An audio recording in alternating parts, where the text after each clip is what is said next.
who is taking care, who is the stakeholder, should be under one roof so that we can identify the issues and solve the problems. I'll give a very small example that when a child enters a school, her or his name is registered in admission register, we sometimes called as Dakhil Kharij register. A small overwriting in date of birth in that school register can give benefit to the accused if at later point of time that child is subjected to any sexual abuse. Likewise, as I said, that scientific evidence in cases of POCSO are very important. Now the government of India has come up with a complete protocol of DNA, how to procure a sample, how to keep a sample, in which temperature it is to be kept, what is the shelf life, what is to be taken care of. And there is a judgment of Supreme Court on that, if I correctly remember, authored by Honorable Justice Bela Trivedi. The entire chain, the time from where the sample was taken and how it travels to the FSL and then how the is prepared, this entire chain needs to be established meticulously. And even one break of chain anywhere ultimately gives benefit to the accused. A checklist can be prepared so that all these possibilities can be eradicated. These are very sensitive issues because ultimately victim is a person about which the organizers have rightly given the name that it is a conference for giving voice for the voiceless. So what my understanding is that in all these technical sessions where the experts and resource persons will address you, please feel free to tell you about your problems in your department which you are facing, and please interact with the resource persons, please interact with the other departments. I'll give a small example of a similar conference in my parent state. A young lady constable stood up in a session. The victim, the child with their parents after the sexual abuse to the hospital, we are required to wait for 5 hours, sometimes for 6 hours because the doctor is busy elsewhere. And it is such a traumatic thing for that small child and their family members that sometimes the family members withdraw their consent for the medical checkup. We discussed it in the conference, and the head of the medical department stood up and he said that from Monday itself we will prepare a roster where in every hospital a dedicated doctor will be there whose first responsibility will be to take care of and attend that child. So these are small things, but this makes a difference how we treat the child, how we give her an atmosphere, and how sensitive we are. And therefore I'll request all of you that when a file comes before you as a judge, or file comes before you in a FIR before a police station, or a file comes as a doctor before you, please remember that the word file and life has same letters, LIFE and FILE, and every file has a life within it. And therefore this session was rightly called as Voice for Voiceless. I'll end with the request that everybody should deal this matter, these aspects with utmost sensitivity. A poet said, अपना गम लेकर कहीं और न जाया जाए, अपना गम लेकर कहीं और न जाया जाए, घर में बिखरी हुई चीज़ों को सजाया जाए, घर से मस्जिद है बहुत दूर चलो यूं कर लें, घर से मस्जिद है बहुत दूर चलो यूं कर लें, किसी रोते हुए बच्चे को हंसाया जाए. Take your sorrow somewhere and don't let it be seen. Let's arrange these scattered things in the house. The place of worship is far from home. Let's take a walk. Let's make a crying child laugh. Thank you very much. Thank you, my Lord, for the inspiring and thought-provoking special address on this occasion. May I now request Honorable Sri.A.Revanth Reddy Garu, the Chief Minister of Telangana State, to deliver special address. Sir, please.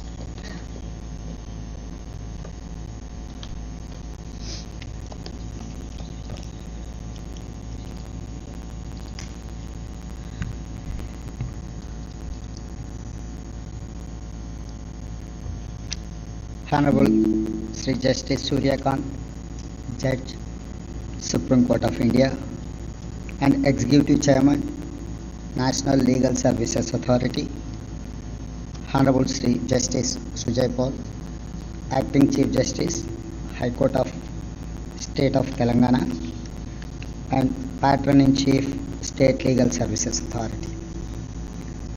Respected members of Judiciary, senior police officers, women and child department officials, legal services experts, UNICEF, civil society and development partners. I welcome you to this state level conference.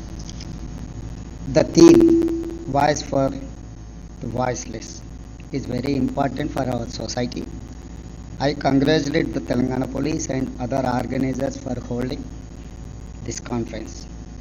We must put child survivors at the center of our legal and moral framework in fighting this heinous crime against humanity. We have to protect our children from sexual abuse at any cost and with all means.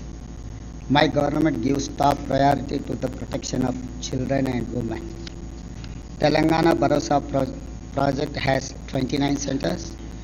It provides police support, legal aid, medical assistance, and counseling in a friendly environment. Telangana pioneered child-friendly courts run by Hyderabad Bharosa Center. The goal is not just faster cases disposal, but total child protection and development. POCSO Act and Juvenile Justice Act are highly progressive instruments in our legal framework, but they come with problems. We must ensure procedure help child victims, not hurt them.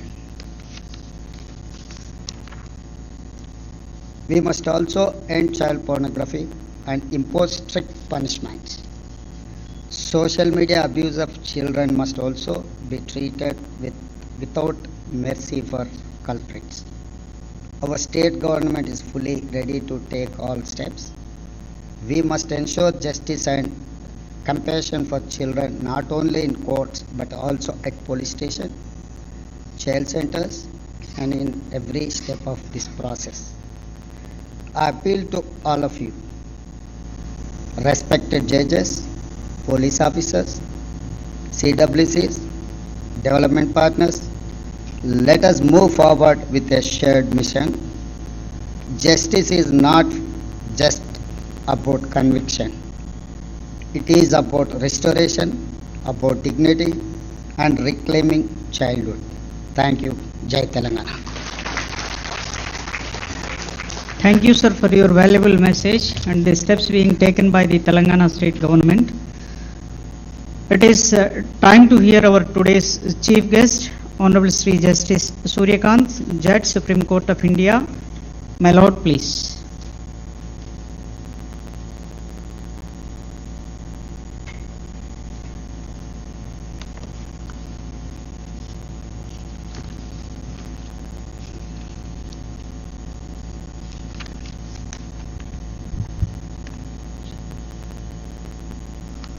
Sri.A.Revanth Reddy, Honorable Chief Minister, State of Telangana, Justice Sujay Paul, Honorable Chief Justice in Action, High Court of State of Telangana, and Patron-in-Chief of the Telangana State Legal Service Authority, Justice Shyam Koshi, Executive Chairman of the State Legal Service Authority, Telangana, my distinguished sister and brother judges of the Telangana High Court, Dr. Jitendra IPS, Director General of Police State of Telangana,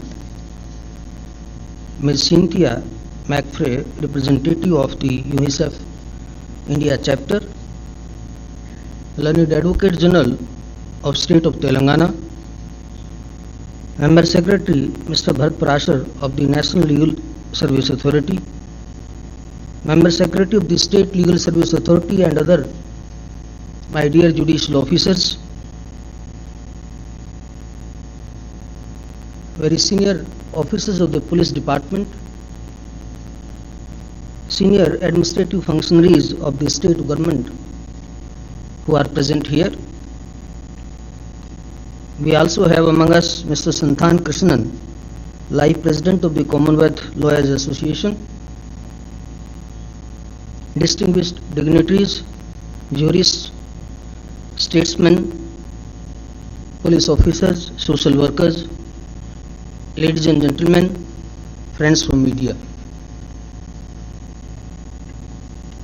When Honorable Chief Justice cited a very emotional nazm of Nida Fazli, I immediately recollected Maria Montessori, a very celebrated pedagogue,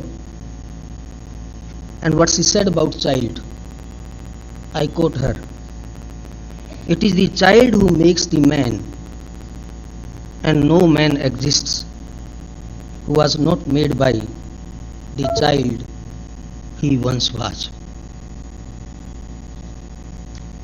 I think this statement communicates everything with respect to a very serious issue which we intend to deliberate in this one-day conference.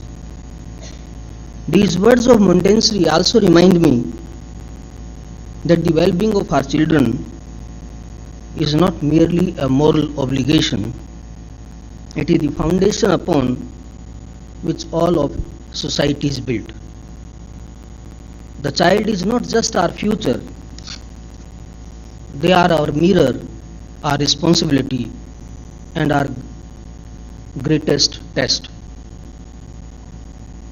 Today, as I stand before you, I cannot help but echo the statement of Montessori, because I am of the firm view that if we fail our children, we are not only failing them, we are failing the very soul of our nation.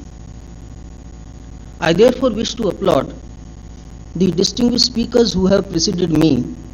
Their remarks have incisively addressed many of the urgent and layered challenges in the realm of child protection.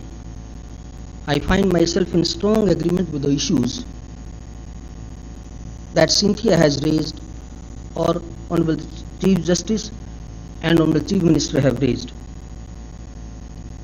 I see it as both a duty and a privilege to build upon those reflections by offering a perspective grounded in constitutional values, judicial insight, and our shared moral responsibility to the children of this great nation.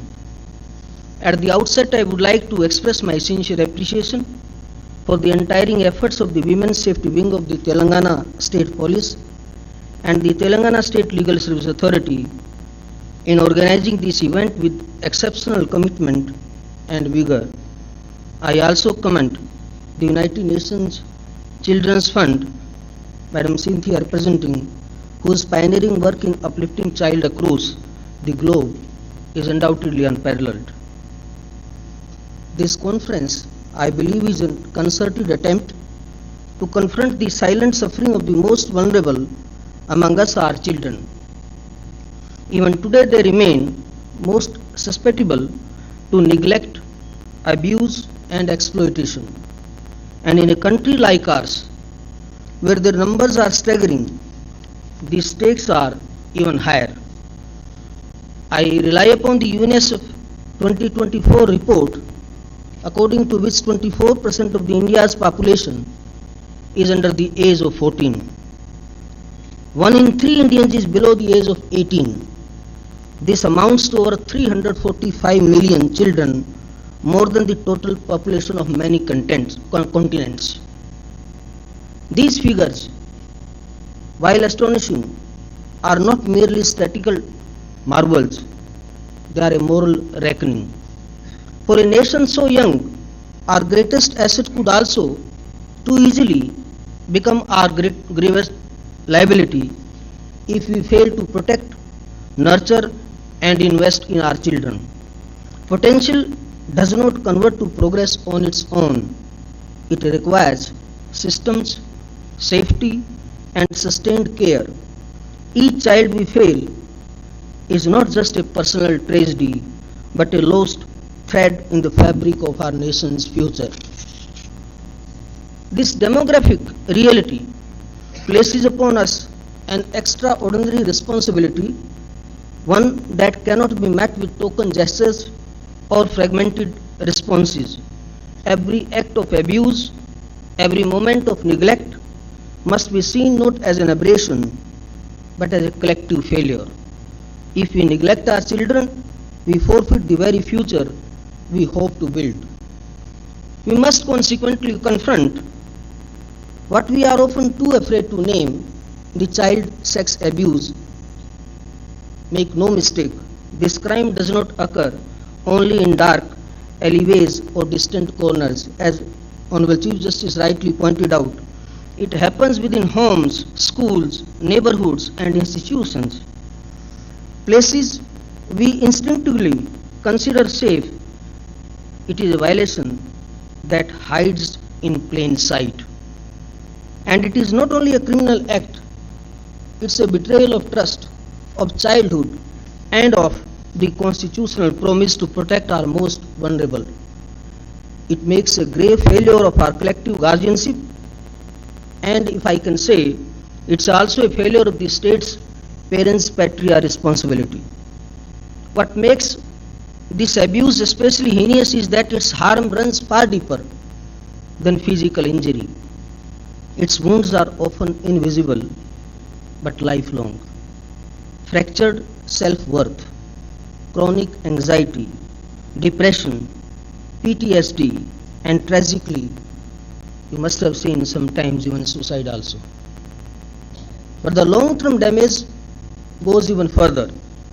Research increasingly shows that children who suffer such trauma are more likely to become withdrawn, economically marginalized, or emotionally unstable adults.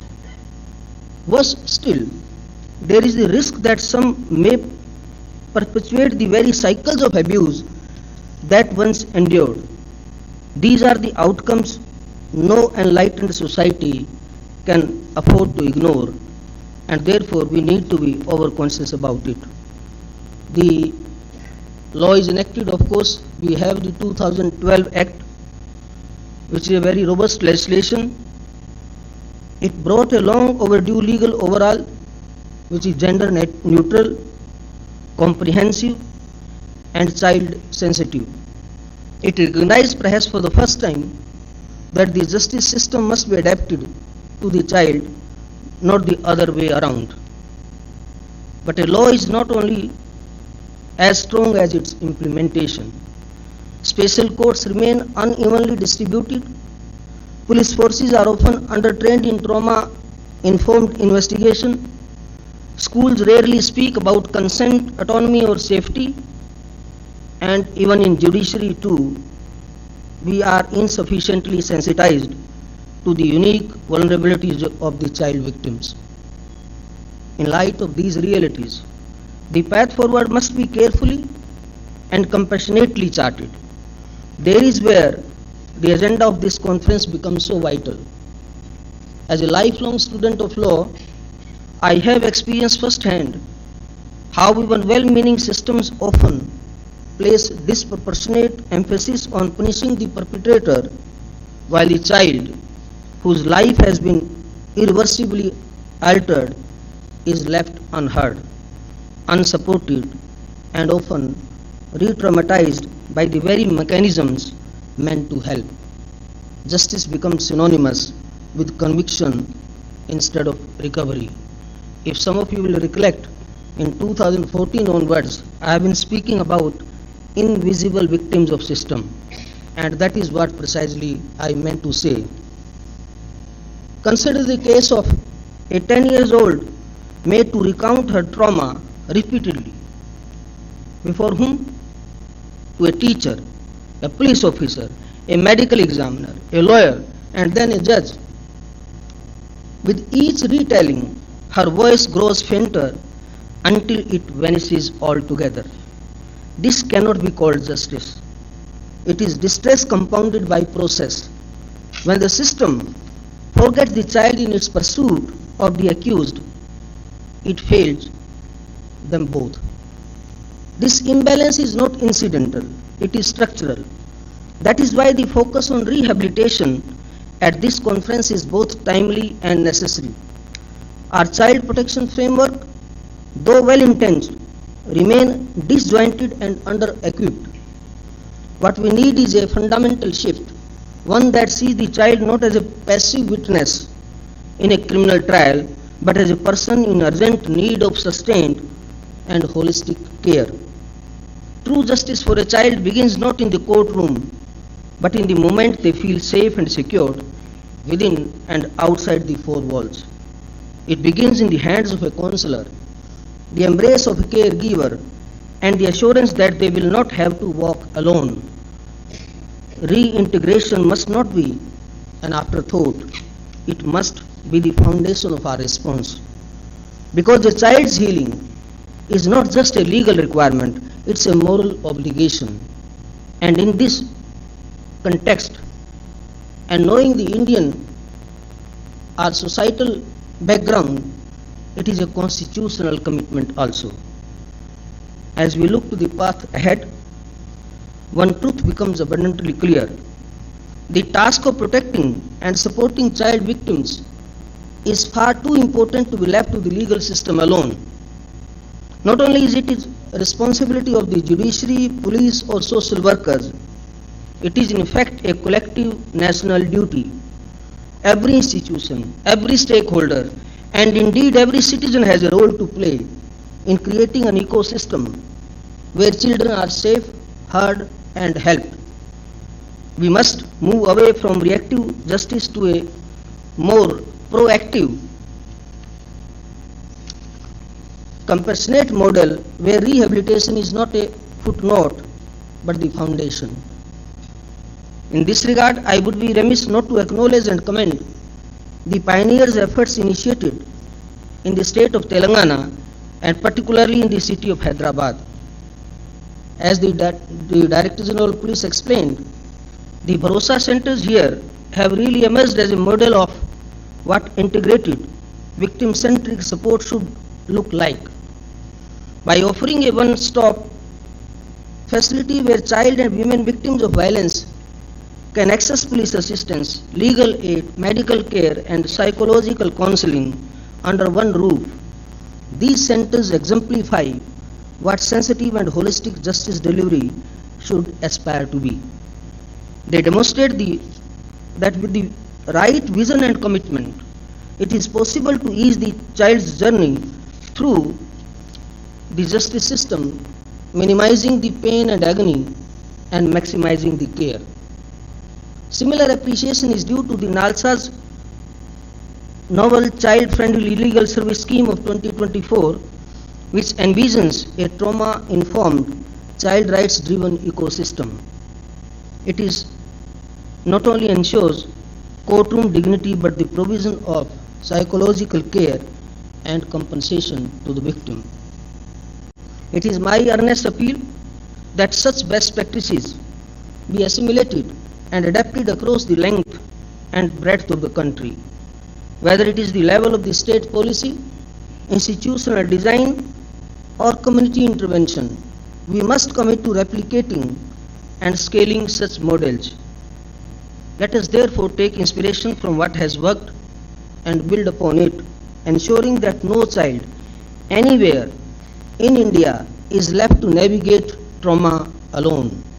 In doing so, we not only uphold the letter of the law, but the spirit of our Constitution, which promises every child the right to dignity, safety, and opportunity. I would like to conclude at this juncture by briefly alluding to the words of a stalwart of human rights, Nelson Mandela, who once rightly said, and I quote, "There can be no keener revelation of a society's soul than the way in which it treats its children." Ladies and gentlemen, our work is far from complete until our children experience meaningful restorative justice where the systems meant to protect them do not re-traumatize and where their healing is prioritized outside along with accountability. This conference has brought together a range of voices, legal minds, administrators, caregivers, jurists, and protectors united by a common purpose. But beyond the deliberations and draft recommendations, that's my humble submission, we must take back with us a renewed sense of moral urgency. Laws, however well written, are only as effective as the compassion with which they are implemented. Systems, however well structured, are only as just as the people who operate them. Strengthening the POCSO framework and child protection ecosystems will require vigilance, innovation, and above all, empathy at every level. Let this conference, therefore, mark a turning point not only in the policy but in a national consciousness. Let us vow that no child will be made to feel that their pain is a footnote or that their dignity is conditional. Let us make our nation not merely compliant with law but radiant with justice, for it is in the safety of our children that the soul of our republic truly lives. Thank you very much. Thank you for giving this opportunity. Jai Hind, Jai Bharat. Thank you, my Lord, for enlightening us on different aspects and need for the POCSO Act and enriching us with words of wisdom, which I am assured that they will guide us in the days to come. Indeed, it is a distinct honor and a privilege to have amongst us Honorable the Judge, Supreme Court of India, and the Executive Chairman, National Legal Service Authority, whose august presence has illuminated today's consultation meet on the topic of voice for the voiceless and rights and protection of children of sexual abuse. We would like to take this opportunity to express our gratitude by felicitating the dignitaries on the dais for their generosity and kindness in gracing this occasion. For this, I humbly request Honorable Sri Justice Sujay Pal, Acting Chief Justice High Court for the State of Telangana and Patron-in-Chief Telangana State Legal Service Authority, to kindly honor His Lordship Honorable Mr. Justice Sri.A.Revanth, Judge, Supreme Court of India and Executive Chairman, National Legal Service Authority, with a shawl and a memento.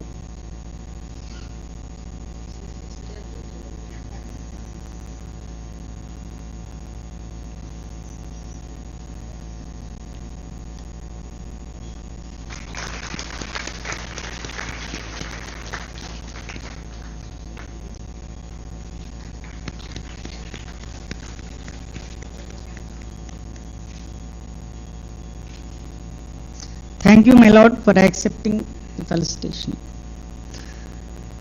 Now, I humbly request Honorable Sri Justice P. Sam Koshi, Judge, High Court for the State of Telangana and Executive Chairman, Telangana State Legal Services Authority, to kindly honor our Honorable Sri.A.Revanth Reddy Garu, Chief Minister, Telangana State, with a shawl and a memento.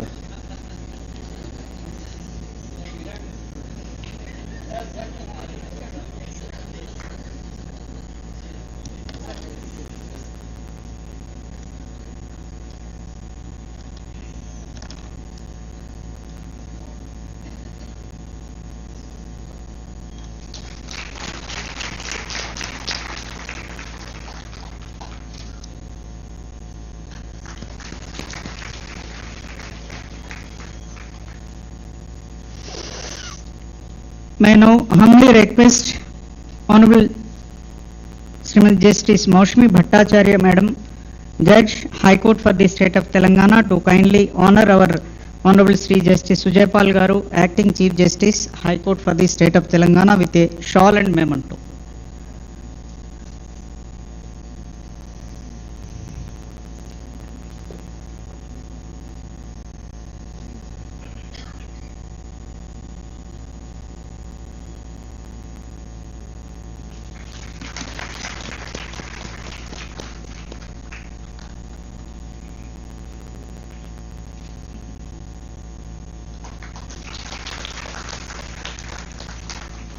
Thank you, my Lord. Now I humbly request Ms. Charu Sinha, Additional DGP, CID, Women Safety Wing, Hyderabad, to kindly felicitate Sri Dr. Jitendra IPS, DGP Telangana with a shawl and memento.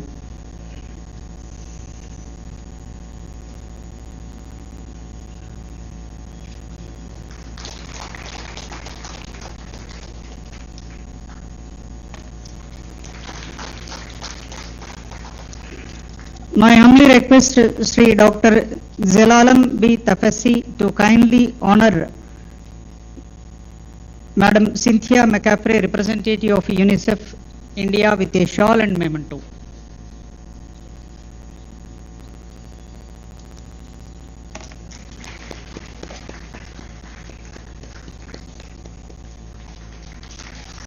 Thank you, Madam. With this, we have arrived towards the end of the inaugural session, and before winding up, I would like to request Srimati Srijana, Women Development and Child Welfare, Telangana State, to kindly propose vote of thanks. Please, ma'am.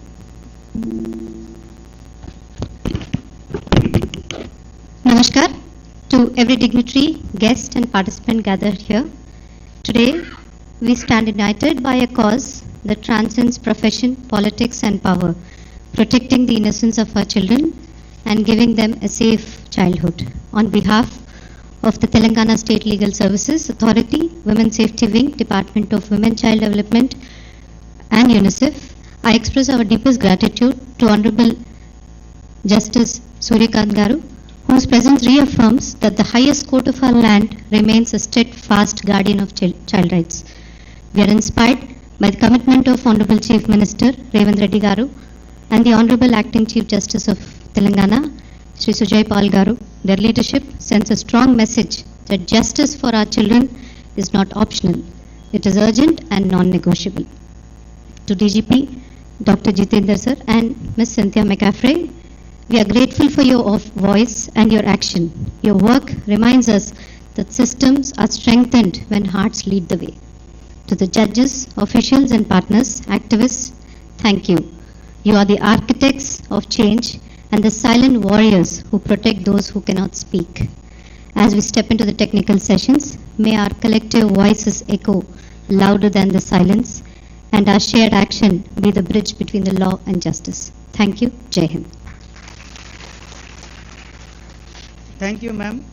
Now I seek the permission of the Honorable Chair to declare the inaugural session is closed. Thank you, my lords. The inaugural session is declared closed. I now request all the dignitaries present on and off the dais, all esteemed guests, participants and everyone present in the auditorium and who are witnessing this inaugural session virtually to kindly rise for national anthem. जनगण मन अधिनायक जय हे भारत भाग्य विधाता पंजाब सिंध गुजरात मराठा द्राविड़ उत्कल बंगा विंध्य हिमाचल यमुना गंगा उज्जल जलधि तरंगा तव शुभ नामे जागे तव शुभ आशीष मांगे गाहे तव जय गाथा जन गण मंगल दायक जय हे भारत भाग्य विधाता जय हे जय हे जय हे जय जय जय जय हे. Thank you, my lords. Lunch is arranged for the participants at Tungabhadra Trupti Hall and for the VIPs adjacent to this auditorium. I request all the participants to join.